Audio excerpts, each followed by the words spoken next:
What is up, my Bodyweight Warriors? Welcome back to another video, another episode of Bodyweight Basics, episode 12, which means we've been doing this for, all in all, about 3 months now. So I wanted to kind of address some comments that I've been getting in some recent videos, just to kind of update you on where progress is in terms of the goals that we started out this series with, and how things have progressed realistically in the last 3 months. So as you're probably aware, the main goal for this current kind of training phase for me is the one-arm handstand. I've got the goal of 5 seconds on each hand at the end of the year. Alongside that is kind of, I'd like to get the straddle planche, which I got some random free gains as I showed you in the last video. And then apart from that, it's just about building general strength and body weight movements after being injured for over a year, and then also potentially gaining a little bit of mass, which is what I want to touch on in today's video. So I wanted to share with you in today's video Tom's top 3 tips for gaining mass, because actually over the past 3 months and probably the first kind of month, 6 weeks, I didn't actually focus that much on it. So really in the past 8 weeks max, I've actually gained around 2 kilos of muscle mass. And I'm still pretty lean at the moment as well, so I've gained minimal amounts of fat, and I thought I would share with you some of the principles that I've been using to do that, and my top tips for gaining some mass. The first tip for you if you're trying to gain some mass is less but better.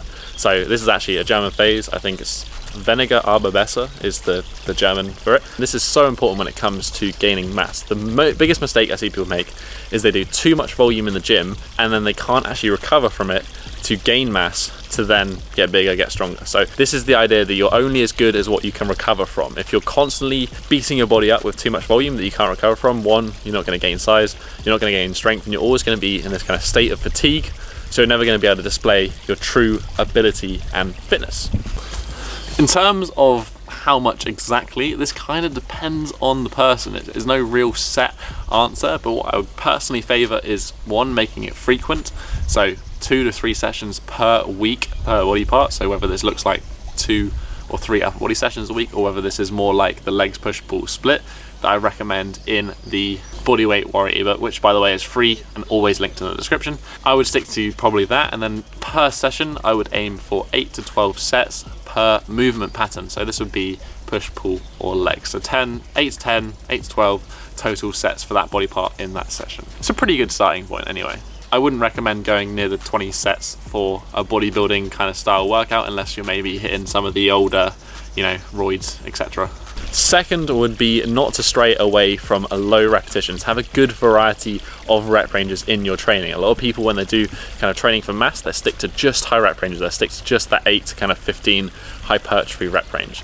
Ultimately, it comes down to volume and time under tension. So you can build good mass with low rep ranges, provided you do enough volume. Ultimately, a bigger muscle is a stronger muscle. So working both ends of the spectrum is going to be beneficial. You'll see in today's session that I am doing some strength work at the beginning, and then I'm doing some hypertrophy work at the end. That's a great example of what you could do with your training.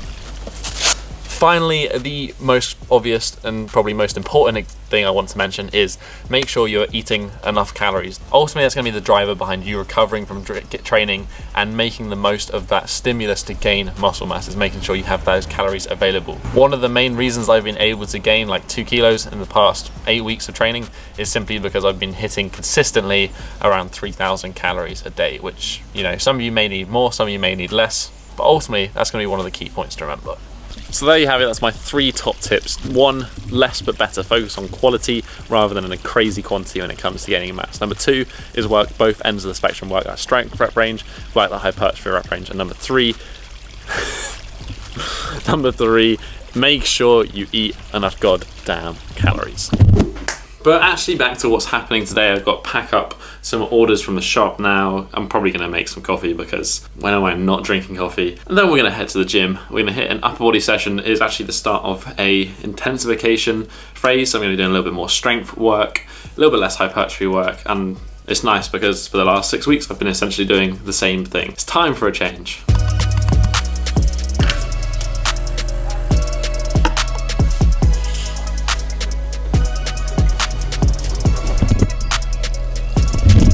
So I thought I probably would show you what I'm actually having for lunch. As you might be interested, I've got right here a couple of lettuce leaves, a burger which is from the butcher's, so it hasn't got any crap in it, it's literally just beef, salt, pepper, fried egg on top, some Parmesan cheese in between, and then a couple of pieces of sourdough, one with butter on, one with peanut butter on. So it's kind of, you got a little bit of carbohydrates in there because we're going to be training in about an hour and a little bit's time. But again, sticking to mostly good amount of protein, good amount of fat. But yeah, that's the pre-workout meal right there. And then we're about to go and train.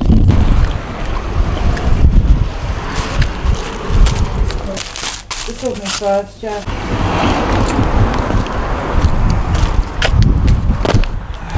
No.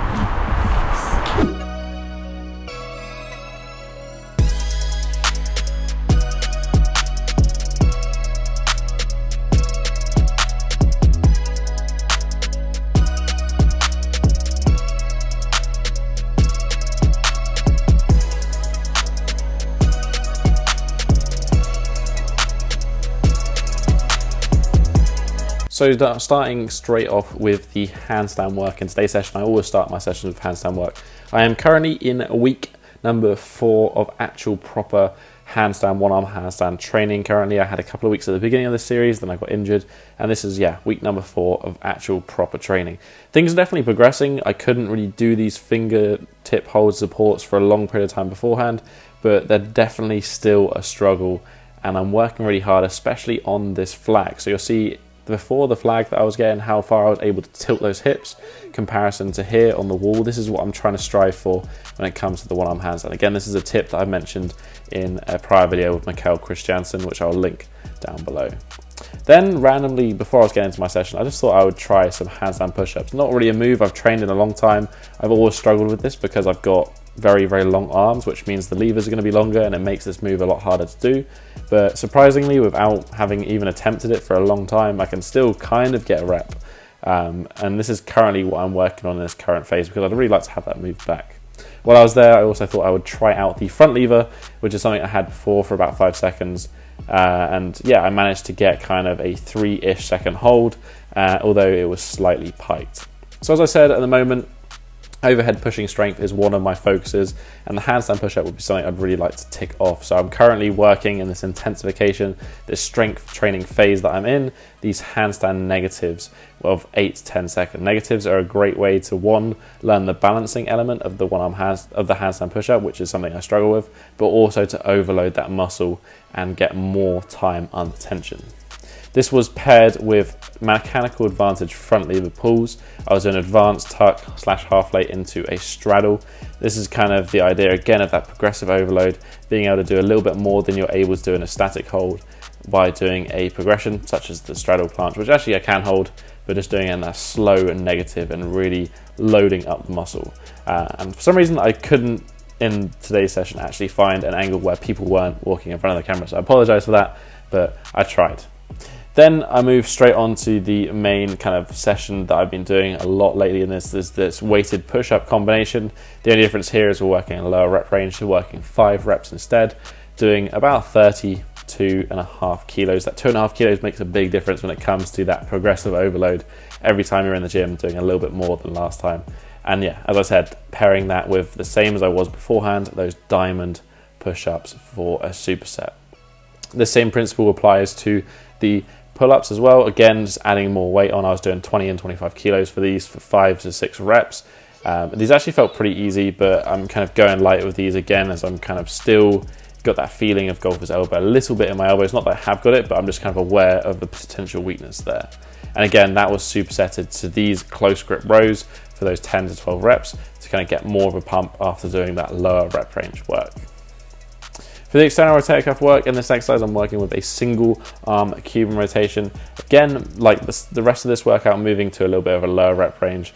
I just want to mention the importance of tempo. Earlier I mentioned time under tension, how important that is.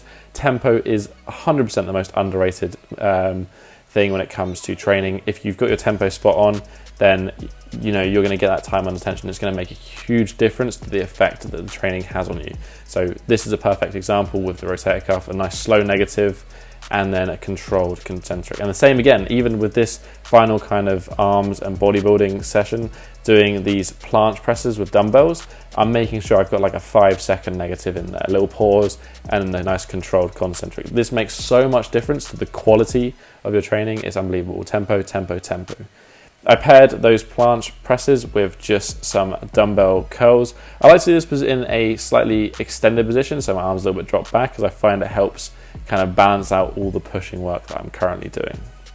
Then the second superset, for a little bit more of that bodybuilding focus, I'm doing tricep pushdowns to pre-fatigue the triceps before I then jump into some close grip or close hand position push-ups, again with more of a tricep focus, just for a burnout 15 repetitions. And because I've pre-fatigued those triceps, it's going to have more of a stimulus on the tricep, but also a little bit of chest work in there, which is a weakness for me personally. But that is kind of the workout. Back to the vlog.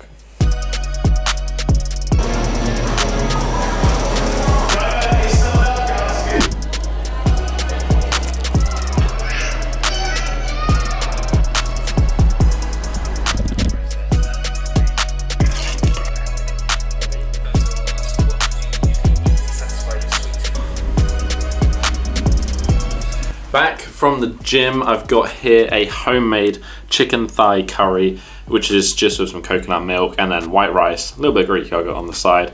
That is a hefty amount of calories, I have no idea, but you know, it's a lot. Training was pretty good today, actually feeling relatively strong at the moment, feeling close to where I was before the injury over a year ago. Almost got the full front lever back, almost got handstand push-ups again. As I said in the last episode, almost got planche. One arm handstand is coming along, although it's definitely going to be a considerably longer grind than the others. As I'm switching now to some higher intensity, lower rep range stuff, this is kind of the first time in a while that I've really started pushing kind of towards max effort, so it feels good to be able to do that again. But that is kind of the end of the vlog. I hope you enjoyed those mass gaining tips. I hope you enjoyed the workout. It is, as always, in the description down below. While you're down there, you can also leave a comment, join the conversation, let me know your thoughts on this episode, let me know any topics you want me to cover in any future episodes. Just, you know, join the conversation. There's some awesome people down in the comments. You can also hit that thumbs up button and support the channel. Show that you're liking this series. You can also hit that subscribe button. Make sure you don't miss out on any future episodes, and join the Bodyweight Warrior tribe. But that has been it for this week, guys. I'll catch you in the next episode. Have a strong week and peace.